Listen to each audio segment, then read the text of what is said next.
देवियों, सज्जनों, यह बात ध्यान देने वाली है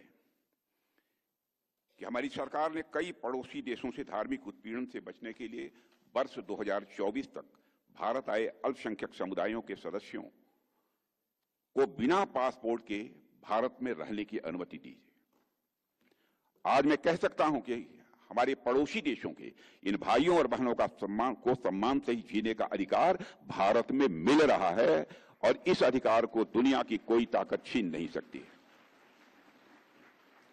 और मैं यह भी कहना चाहूंगा कि पड़ोस के कई देशों में अल्पसंख्यक समुदाय वर्षों से यातना झेलता रहा है। उनके घर जलाए गए, उनके बच्चों को मारा गया, बेटियों के साथ जुल्म अत्याचार किए गए, लोगों का जबरन धर्म परिवर्तन कराया गया। उनमें से कई लोग जब किसी तरह अपनी जान बचाकर भारत आए तो तुष्टीकरण करने वाली पूर्व की कई सरकारों ने भी उन्हें जो राहत देनी चाहिए, राहत देने की बात तो दूर, उनके साथ जिस तरीके का व्यवहार किया गया उसकी जितनी भी निंदा की जाए वह कम है। एक खास समुदाय के वोट बैंक को केवल खुश करने के लिए उन्हें अपना अपमानित किया गया, जलालत उन्हें झेलनी पड़ी। पड़ोस के देशों से आने वाले एक विशेष वर्ग को शरण दी गई, लेकिन इस हिंदू समाज के लोग जो वाकई में इसके हकदार थे उन्हें जो अधिकार मिलने चाहिए थे वो अधिकार नहीं दिए गए। उनके कष्ट को जो समझा जाना चाहिए था, जिस संवेदना के साथ समझा जाना चाहिए था, वो नहीं समझा गया।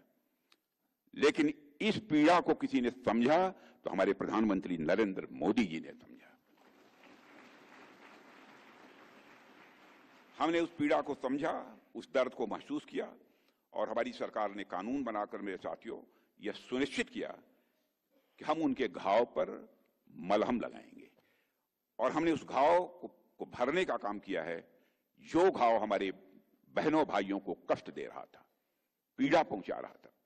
इसलिए हम नागरिकता संशोधन विधेयक लेकर आए। अगर मैं सिंधी समाज की बात करूं यहां पर, तो सिंधी लोग सिंधु घाटी सभ्यता के वंशज हैं, जिसे इतिहासकार आज विश्व की सबसे प्राचीन सभ्यताओं में से एक मानते हैं। ऐसे लोग लंबे समय तक सेकंड क्लास सिटीजन, द्वितीय दर्जे के नागरिक की तरह जीवन जिए, यह अन्य किसी को मंजूर हो सकता है, लेकिन हम लोगों को किसी भी सूरत में यह मंजूर नहीं था। भगवान झूलेलाल जी ने इस सौभाग्य को हमें दिया, मेरे बहनों भाइयों, कि हम अपने बहनों और भाइयों के लिए यह शुभ कार्य कर पाए।